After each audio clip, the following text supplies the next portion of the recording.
നമസ്കാരം. കേരളത്തിന്റെ ആരോഗ്യ മേഖല മുമ്പെങ്ങുമില്ലാത്ത വിധം കടുത്ത പ്രതിസന്ധിയിലൂടെയും വിവാദങ്ങളിലൂടെയും ഇപ്പോൾ കടന്നു പോവുകയാണ്.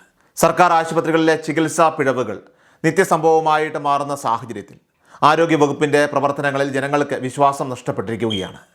ഏറ്റവും ഒടുവിലായിട്ട് പുറത്തു വന്ന പുന്നപ്ര സ്വദേശിനി ഉഷ ജോസഫിന്റെ ദുരനുഭവം ഈ തകർച്ചയുടെ ആഴം വ്യക്തമാക്കുന്നതാണ്. ശസ്ത്രക്രിയയ്ക്കിടെ കത്രിക വയറ്റിൽ മറന്നുവെച്ച സംഭവം കേവലം ഒരു അശ്രദ്ധയല്ല, മറിച്ച് വ്യവസ്ഥാപിതമായ ഒരു ഭരണപരാജയമാണെന്ന് പൊതുസമൂഹം ഇവിടെ വിലയിരുത്തുകയാണ്.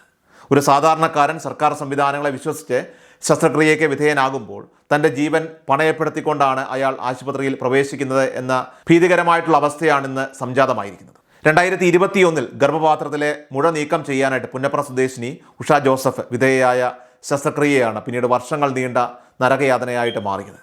ശസ്ത്രക്രിയയ്ക്ക് ശേഷം വിട്ടുമാറാത്ത വേദനയും അമിതമായ രക്തസ്രാവവും കാരണം അവർ നിരന്തരം ചികിത്സ തേടിയിരുന്നെങ്കിലും സർക്കാർ സംവിധാനങ്ങൾക്ക് ഈ ഗുരുതരമായ പിഴവ് കണ്ടെത്താനായില്ല. ഒടുവിൽ സഹികെട്ട ഒരു സ്വകാര്യ ആശുപത്രിയിലെ യൂറോളജി വിദഗ്ധനെ കാണിച്ചപ്പോഴാണ് വയറ്റിൽ കത്രിക കുടുങ്ങിക്കിടക്കുന്ന വിവരം എക്സ്റേയിലൂടെ പുറത്തു വന്നത്. വർഷങ്ങളോളം ഒരു ലോകകൃഷ്ണം വയറ്റിൽ കിടന്ന് ശാരീരികമായും മാനസികമായും തകർന്നു പോയ ഈ സഹോദരിയുടെ അവസ്ഥ കേരളത്തിലെ ആരോഗ്യ പരിപാലന രംഗത്തെ കെടുകാര്യസ്ഥതയുടെ ഏറ്റവും വലിയ തെളിവായിട്ട് മാറിയിരിക്കുകയാണ്. ഈ സംഭവത്തിൽ മനുഷ്യാവകാശ കമ്മീഷൻ സ്വമേധയാ ഇടപെടുകയും അന്വേഷണത്തിന് ഉത്തരവിടുകയും ചെയ്തെങ്കിലും ആരോഗ്യവകുപ്പിന്റെ ഭാഗത്തുനിന്നുണ്ടായിട്ടുള്ള പ്രതികരണമാകട്ടെ തികച്ചും നിരുത്തരവാദപരമായിരുന്നു എന്നാണ് ആക്ഷേപം. അന്വേഷണ റിപ്പോർട്ടുകൾ പുറത്തു വന്നപ്പോൾ കേവലം ഒരു ബലിയാടിനെ കണ്ടെത്തി തടിയൂരാനുള്ള ശ്രമമാണ് നടന്നത്. വകുപ്പ് മേധാവിയായിരുന്ന ഡോക്ടർ ലളിതാംബികയെ മാത്രം പ്രതിപട്ടികയിൽ ഉൾപ്പെടുത്തിയപ്പോൾ ശസ്ത്രക്രിയയ്ക്ക് നേതൃത്വം നൽകിയ പ്രധാന ഡോക്ടർമാരെ സംരക്ഷിക്കുന്ന നിലപാടാണ് മന്ത്രിയും വകുപ്പും സ്വീകരിച്ചതെന്ന് പരാതിക്കാർ ആരോപിക്കുന്നു.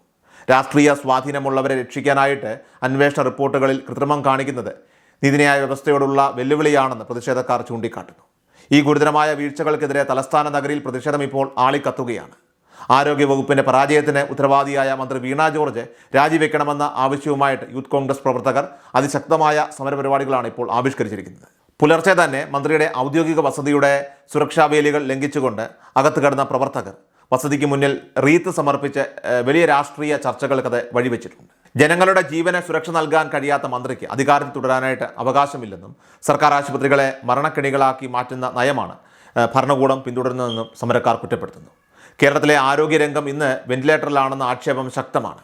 മരുന്നുകളുടെ ക്ഷാമം, ആശുപത്രികളിൽ അടിസ്ഥാന സൗകര്യങ്ങളുടെ കുറവ്, ഡോക്ടർമാരുടെ അമിത ജോലിഭാരം എന്നിവയ്ക്കൊപ്പം ഇത്തരത്തിലുള്ള ക്രിമിനൽ അശ്രദ്ധകൾ കൂടി ചേരുമ്പോൾ സാധാരണക്കാർ ദുരിതത്തിലാവുകയാണ്. പഞ്ഞിയും കത്രികയും വരെ വയറ്റിൽ വെച്ച് തുന്നിക്കെട്ടുന്ന വാർത്തകൾ ആവർത്തിക്കുമ്പോഴും കൃത്യമായ തിരുത്തൽ നടപടികൾ ഉണ്ടാകുന്നില്ല. ഉത്തര കൊറിയൻ രീതിയിലുള്ള ഏകാധിപത്യപരമായിട്ടുള്ള ഭരണശൈലിയാണ് ആരോഗ്യവകുപ്പിൽ പ്രതിഫലിക്കുന്നതെന്നും പൊതുജനരോക്ഷം അത് ഭയന്ന് മന്ത്രി ഒളിച്ചോടുകയാണെന്നും പ്രതിപക്ഷ സംഘടനകൾ ഇപ്പോൾ പരിഹസിക്കുകയാണ്. ഉത്തരവാദിത്തങ്ങളിൽ നിന്ന് ഒഴിഞ്ഞു മാറുന്ന മന്ത്രിക്കെതിരെ ജനങ്ങൾ സ്വയം തെരുവിലിറങ്ങുന്ന കാഴ്ചയാണ് ഇപ്പോൾ കേരളം കാണുന്നത്. ഏതായാലും വരും ദിവസങ്ങളിൽ ഈ സമരം കേരളത്തിലുടനീളം വ്യാപിക്കാനാണ് സാധ്യത. നിയമസഭയ്ക്ക് അകത്തും പുറത്തും ഈ വിഷയം സർക്കാരിനെ പ്രതിരോധത്തിലാക്കും. സ്വന്തം വകുപ്പിലെ ജീവനക്കാർ പോലും അതൃപ്തി പ്രകടിപ്പിക്കുമ്പോഴും അഹങ്കാരപരമായിട്ടുള്ള പ്രസ്താവനകളിലൂടെ അതിനെ ന്യായീകരിക്കാനാണ് മന്ത്രി ശ്രമിക്കുന്നത്. എന്നാൽ ഉഷ ജോസഫിനെ പോലെയുള്ള സാധാരണക്കാരുടെ കണ്ണീരിന് മറുപടി പറയാതെ ഈ സർക്കാരിനെ സംബന്ധിച്ച് ഇനി മുന്നോട്ട് പോകാൻ കഴിയില്ല. ശക്തമായിട്ടുള്ള നിയമ നടപടികളും രാഷ്ട്രീയമായ മാറ്റങ്ങളും ആരോഗ്യവകുപ്പിൽ അനിവാര്യമായിരിക്കുകയാണ്. ഈ ഭരണപരാജയത്തിൽ നിന്നും ഒഴിഞ്ഞുമാറാൻ മുഖ്യമന്ത്രിക്കും മന്ത്രിസഭയ്ക്കും കഴിയില്ലെന്ന് ഇപ്പോൾ ഉറപ്പായിരിക്കുന്ന സാഹചര്യത്തിൽ വരാൻ പോകുന്ന മാസങ്ങൾ കേരള രാഷ്ട്രീയത്തിൽ അത് ഏറെ നിർണായകമായി മാറും.